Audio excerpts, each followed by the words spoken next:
अब हम समझ लेते हैं डाइवर्जेंस का फिजिकल इंटरप्रिटेशन क्या है। डाइवर्जेंस का मीनिंग होता है नेट आउटफ्लो। Net outflow. अभी जो हमने समझा है वो फर्स्ट मैक्सवेल्स इक्वेशन समझी इलेक्ट्रोस्टैटिक फील्ड्स की, मतलब इलेक्ट्रिक फील्ड से रिलेटेड, जो कि हमें दे रही है divergence of D is equal to rho V. Similar ऐसा ही मैग्नेटिक फील्ड में एक इक्वेशन है मैक्सवेल्स इक्वेशन, वो है divergence of B is equal to zero. इसको समझ लें हम तो हम फिजिकल इंटरप्रिटेशन बहुत आसानी से समझ सकते हैं। सपोज एक मैग्नेट है जिस पर नॉर्थ एंड साउथ पोल तो है ही उस मैग्नेट का, और यहां पर फ्लक्स लाइंस इसकी वजह से एग्जिस्ट कर रही है और करेंगी ही। नॉर्थ पोल से इमर्ज आउट होंगी और साउथ पोल में मर्ज होंगी। ऐसी नंबर ऑफ फ्लक्स लाइंस हमारे पास इनफाइनाइट होंगी, कट तो नहीं करेंगी, पैरेलल में number of flux lines infinite exist करेंगी। तो जितनी number of flux lines north pole से बाहर निकल रही है उतनी number of flux lines south pole से एंटर करेंगी, ये हमें पता है। इसका मतलब किसी भी रीजन में अगर मैं एक क्लोज्ड सरफेस कंसिडर करूं नियर टू मैग्नेट, जितनी नंबर ऑफ फ्लक्स लाइंस अंदर एंटर कर रही है उतनी नंबर ऑफ फ्लक्स लाइंस उस वॉल्यूम से बाहर भी आएंगी। मतलब इस पर्टिकुलर सरफेस के रिस्पेक्ट में फ्लक्स डेंसिटी, मतलब number of flux lines divided by A, number of flux lines divided by A, अगर फ्लक्स डेंसिटी ऑब्जर्व करूं इस क्लोज सरफेस पर तो जितनी अंदर आ रही है उतनी ही बाहर जा रही है। मतलब नेट आउटफ्लो इस वॉल्यूम के रिस्पेक्ट में मुझे जीरो मिल रहा है। मतलब डाइवर्जेंस ऑफ बी मुझे क्या मिल रहा है, जीरो मिल रहा है। तो ये कैरेक्टरिस्टिक्स हमें समझाता है कि डाइवर्जेंस जो है वो किसको रिप्रेजेंट करता है, नेट आउटफ्लो को।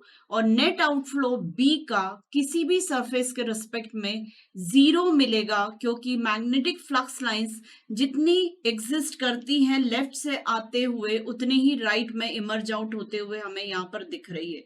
और इसी मैग्नेट के रिस्पेक्ट में ही नहीं, वर्ल्ड में अर्थ के कोर में भी मैग्नेट एग्जिस्ट करता है। तो अर्थ की कोर मैग्नेट की वजह से जो मैग्नेटिक फील्ड है उसमें भी अगर मैं यहाँ पर भी स्पेस में भी अगर एक वॉल्यूम कंसिडर करूं तो उस वॉल्यूम में जितनी number of flux lines enter होंगी अर्थ मैग्नेट की वजह से उतनी ही नंबर ऑफ फ्लक्स लाइंस बाहर जा रही होंगी। तो डाइवर्जेंस ऑफ बी तो पूरे यूनिवर्स में या अर्थ के मैग्नेटिक फील्ड में कहना चाहिए ट्रू है, इसीलिए इसे शाश्वत सत्य बोला जाता है मैक्सवेल्स इक्वेशन को। तो ये कहीं भी ट्रू है। डाइवर्जेंस ऑफ बी मतलब नेट आउटफ्लो वर्ल्ड में कहीं भी ट्रू है, it is always equal to zero. और ये किसकी प्रॉपर्टी की वजह से हो रहा है, मैग्नेट की खुद की प्रॉपर्टी की वजह से, क्योंकि मैग्नेटिक फ्लक्स लाइंस जो है वो क्लोज सर्कुलर लूप्स में एग्जिस्ट करती है। वो ना तो दो फ्लक्स लाइंस एक दूसरे को क्रॉस करती है, ना ही वो लूप जो है वो कहीं ओपन होता है, वो क्लोज्ड होता है। तो किसी भी रीजन में अगर हम मेजर करें डाइवर्जेंस ऑफ बी तो हमें हमेशा जीरो मिलेगा। तो इसी से डाइवर्जेंस का मीनिंग जो फिजिकल इंटरप्रिटेशन हम समझ सकते हैं कि नेट आउटफ्लो जो होता है वो डाइवर्जेंस कहलाता है। तो net outflow of B is equal to zero. अब एक और एग्जांपल मैं आपको बताती हूँ इसका। सपोज एक टैंक है, वाटर टैंक है, और वो वाटर से हाफ फील्ड है। यहाँ पर टैप है और टैप से अगर मैं वाटर विड्रॉ कर रही हूँ और सेम वेलोसिटी से वाटर मैं अंदर भी फिल कर रही हूँ इस टैंक के, तो जिस रेट से वाटर फिल हो रहा है उसी रेट से अगर वाटर आउट हो रहा होगा तो वेलोसिटी ऑफ वाटर का जो डाइवर्जेंस होगा वो भी हमें जीरो मिलेगा। मतलब net outflow of water velocity जो होगी वो जीरो होगी। अगर इसकी जगह मैं टैप क्लोज कर दूं तो सिर्फ वाटर फिल कर रही हूं तो डाइवर्जेंस जो यहाँ पर मिलेगा मुझे वो निगेटिव मिलेगा, निगेटिव डाइवर्जेंस होगा। क्यों? क्योंकि सिर्फ वाटर इनफ्लो हो रहा है, आउटफ्लो नहीं हो रहा है, तो कितना मिलेगा? निगेटिव। और अगर यहाँ पर मैं इनफ्लो बंद कर दूं वाटर का और सिर्फ आउटफ्लो रखूं, तो मुझे यहाँ पर नेट आउटफ्लो वाटर का मिलेगा, जो कि मुझे बताएगा पॉजिटिव डाइवर्जेंस। मतलब डाइवर्जेंस कितने टाइप के होते हैं? 3 टाइप्स के। पॉजिटिव डाइवर्जेंस मैं किसे बोल रही हूँ? वाटर वेलोसिटी आउटसाइड, मतलब बाहर की तरफ वाटर फ्लो होके ड्रेन आउट हो रहा है, तो ये हमें क्या दे देगा? Positive divergence. ये हमें दे देगा पॉजिटिव डाइवर्जेंस। तो डाइवर्जेंस के कितने डाइवर्जेंस का मीनिंग क्या है? Net outflow. डाइवर्जेंस जीरो कब होता है? जब इनफ्लो और आउटफ्लो किसी वेक्टर क्वांटिटी का with respect to a volume equal है, तो डाइवर्जेंस जीरो होगा।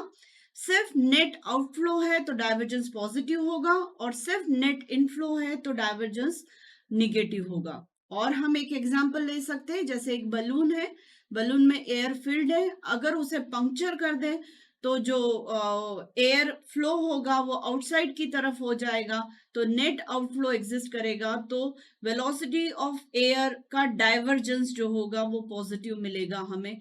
तो इन सारे एग्जाम्पल से आप डाइवर्जेंस का फिजिकल इंटरप्रिटेशन समझ सकते हैं।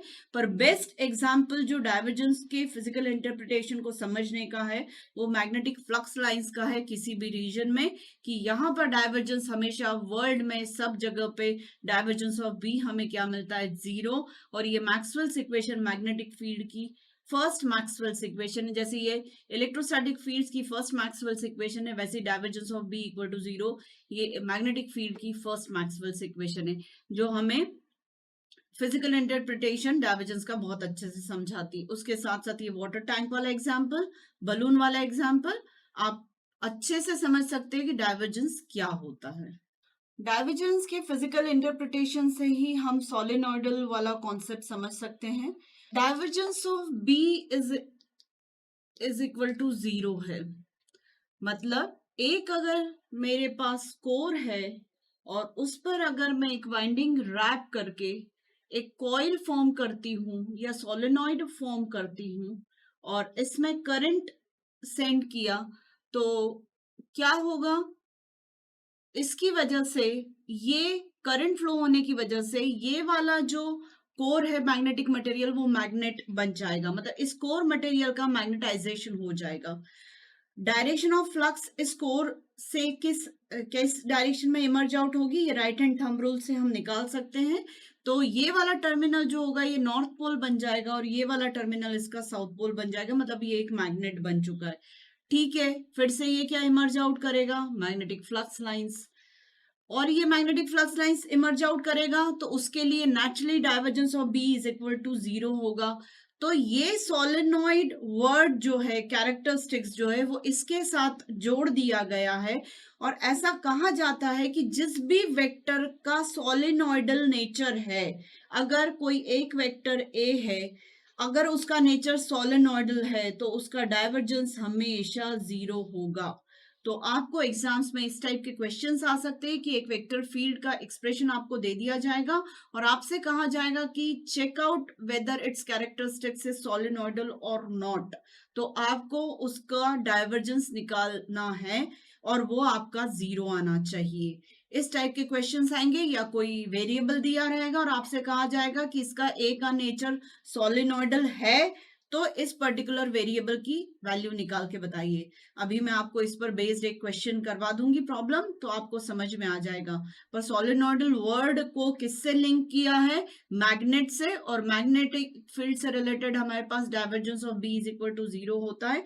मतलब सोलेनॉइडल नेचर का मतलब वेक्टर के, किसी वेक्टर का सोलेनॉइडल नेचर है, मतलब उसका डाइवर्जेंस कितना होगा? जीरो। ये याद रखिए आप।